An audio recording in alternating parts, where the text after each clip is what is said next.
told, God spoke to me often and clearly, and I always understood what he wanted me to do. The summer after I graduated high school in 2009, I knew that God wanted me to go on a mission trip to Taiwan for 3 weeks to teach English and to teach other people about Jesus. I went with a Taiwanese church group, and I was the only person in the group that didn't speak or understand Chinese. But we all understood the same language when it came to God. We went on this trip from late July to early August, in the peak of the rainy season in Taiwan. And at the end of our 3 weeks there, on the last night, we were in Tainan, in the south part of Taiwan. And we spent the night at a church, in a church service, celebrating together with the church that we had worked with. This church was at the bottom of a sort of slanting hill that went down into a valley. And as we drove that last night into the church area, it was raining on us. It was actually starting to rain pretty hard. We were expecting to experience a pretty serious typhoon that night on August 7th. But we weren't deterred. We were committed to going to the church service. So we went into the church, and the church service started off pretty typically. There was some preaching, there was a lot of praying, and a lot of singing. It was a really energetic event. People were praying and singing mostly in Chinese. But as they became filled with the Holy Spirit, they also began, some of them, to speak in tongues. They began to make noises and move their bodies in a way that words were coming out of their mouth that were not in any recognizable language. But we all kind of understood what was going on. God's power was coming to join us that night. It became louder and more energetic inside the church. Everything was filled with noise. And not only inside the church was it so loud, but outside the church, things started to get really loud too. The wind and the rain began to batter the church walls so aggressively, so ferociously, we knew that the storm had arrived. At some point, the storm went from being outside the church to inside the church. We looked over at the walls where the doors were, and we saw water had started to creep in under the doors. It began to slowly seep its way all the way across the floor, wetting the bottoms of our shoes. At that point, I was terrified.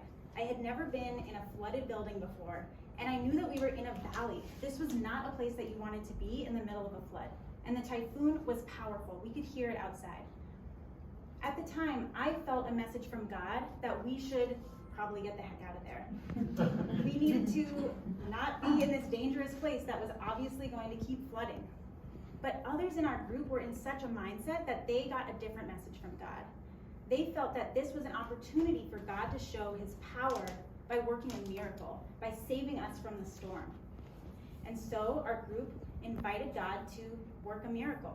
They prayed fervently that he stop the storm and stop the flood that was already happening. They prayed for him to save us and keep us safe. And in the midst of that prayer, that exuberant energy that was going on, people even started to pray for a young boy in our group to be exorcised from a demon that they thought had possessed him. Everything was crazy in the scene. It was so loud. Meanwhile, the water was rising up all the time. It went from the floor to our ankles, to our knees, up the legs of the chairs. It was all over the church sanctuary. It was becoming louder, and we could hear thunder outside the church building. It was terrifying. We felt encased, suffocated by the storm. I started crying. This boy was wailing at the top of his lungs. It was horrifying. When the water finally reached our hips, we knew that the flood was not going to stop. We had to change plans immediately. So we stopped everything we were doing and got out of there. We made our way through deep water, out of the church into the street, and the scene had changed entirely. What had previously been a gently sloping road going up out of a valley, with rice paddies going down, sloping away from the road like this, had suddenly become a huge black ocean. Everything was uniform. Everything was dark, except for the tops of cars that had been flooded. They marked the path of the road up out of the valley.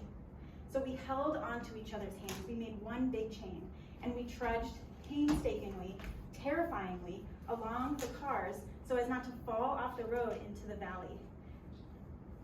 We eventually made it out of the valley. We walked slowly up and finally got to higher ground, where we found a village. It was the village that the people at the church that we were working with, where they lived, so we stayed in their homes that night.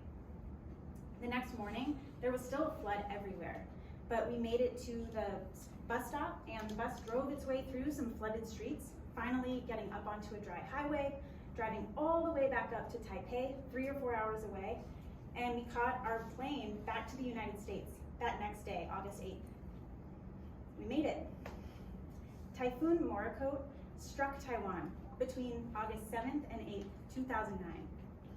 It came mostly through the south of Taiwan, Tainan County, where we had been.